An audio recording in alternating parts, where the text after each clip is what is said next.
जी नाज़रीन, मैं हूं नवी सती और आप देख रहे हैं हमारा कैपिटल वन टीवी जो कि डिजिटल प्लेटफॉर्म है। बात करेंगे कि आज की जो कुछ टॉप स्टोरीज़ हैं। नंबर वन अगर हम बात करें तो नवाज शरीफ साहब बड़े अरसे बाद उन्होंने एक बयान दिया है। उन्होंने कहा जी कि डेली मेल माफ़ी जो हमारी बेगुनाही का सबूत है, और उन्होंने कहा जी इमरान खान का सर शर्म से झुकना चाहिए क्योंकि उन्होंने हम पे इल्ज़ाम लगाया। जो शख्स खुद सर से पाँव तक करप्शन में मुलव्वस है वह हम पर इल्ज़ामात लगा रहे हैं। ये उन्होंने आज बड़े अरसे बाद एक उनका डायलॉग सामने आया है।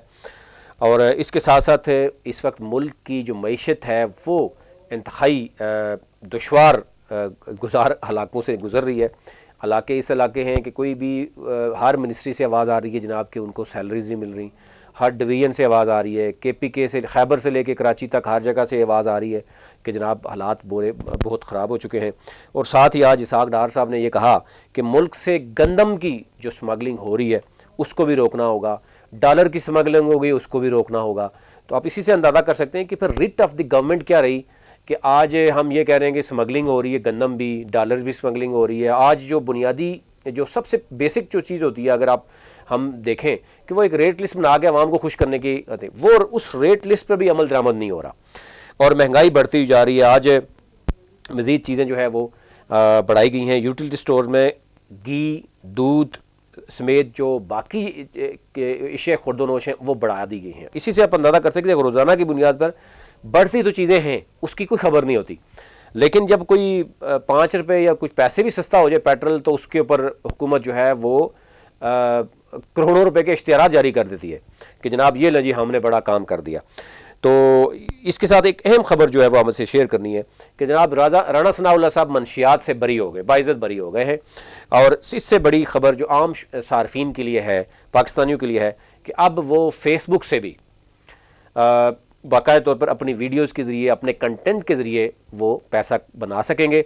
मोनेटाइजेशन का अमल शुरू किया गया है और इस हवाले से सिंगापुर सिटी में जो वज़ीर ख़ारजा हैं बिलावल भुट्टो उन्होंने दौरा किया और फेसबुक के जो वहाँ पर मेटा यानी मेटा जो बेसिकली फेसबुक जो एशिया पैसिफिक का हेडक्वार्टर है उसका उन्होंने दौरा किया। और उन्होंने कहा जी वो खुशी का इज़हार किया कि मुझे यहाँ मदऊ किया गया, ये मेरे लिए एजाज़ की बात है। और फिर उन्होंने एक ट्वीट भी किया, वो ट्वीट भी आपसे शेयर कर लेते हैं कि उन्होंने क्या किया। उनका big news for Pakistan from Meta in Singapore. उनका from now on Pakistani creators on Facebook can earn money of their content through new Facebook stars features.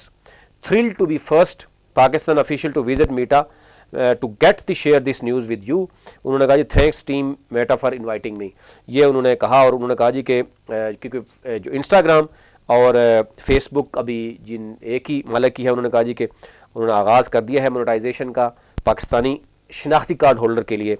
और फिर उन्होंने कहा जी कि अब पाकिस्तानी अपनी जो कंटेंट है वो शुरू कर सकते हैं, उसमें जितने स्टार्स सार्फिन उनको देंगे उस हिसाब से उसको पैसे मिलेंगे। तो ये एक बड़ी अच्छी न्यूज़ है। इससे पहले क्योंकि पाकिस्तान में आप जानते ही हैं कि पाकिस्तानी क्या कर रहे हैं, टैलेंटेड पाकिस्तानी हैं, लेकिन अब अफसोस की बात है कि गवर्नमेंट उसके लिए कुछ नहीं कर सकी। हमारे यहाँ फ़िलहाल एक बहुत बड़ा सेक्टर जो है अगर नौजवानों की बात करें तो वो IT के साथ रिलेटेड है, वो फ्रीलांसर हैं, वो बाइकिया के साथ काम कर रहे हैं, या वो ऊबर चला रहे हैं, या वो करीम चला रहे हैं, या बाकी ऑनलाइन टैक्सीज या ऑनलाइन बिजनेस कर रहे हैं जो कि गवर्नमेंट का कोई लेन देन नहीं, जिसमें आप अच्छे से अंदाज़ा कर सकते हैं कि ऑनलाइन जितने भी बिजनेसेस हैं वो बाकी ममालिक के हैं। पाकिस्तान में अभी तक उस तरीके से हमने देखा कि एक आध कंपनी आई ज़रूर है लेकिन शायद वो सर्वाइव नहीं कर पाई। तो अब इसी से अंदाज़ा कर सकते हैं कि लाखों की जॉब्स जो हैं अगर हमारे नौजवानों को मिली हैं वो ऑनलाइन IT सेक्टर में है या फ्रीलांसिंग में किसी भी सूरत में है, वो इसलिए बेरोज़गार नहीं है। अगर वो भी ना होती तो आज इस मुल्क की हालत क्या होती ये आप आसानी जी से देख सकते हैं।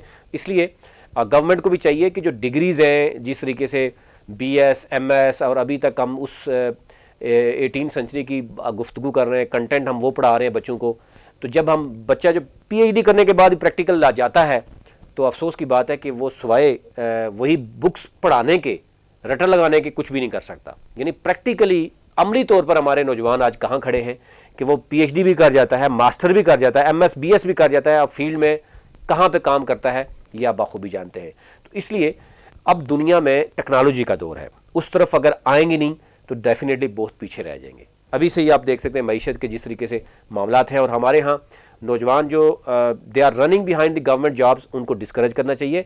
लेकिन गवर्नमेंट को कोई ऐसे एवेन्यूज़ बनाने होंगे, दिखाने होंगे कि जो ताकि जो हमारी नौजवान नस्ल है वो उस तरफ जा सके। अभी तक इतना ही।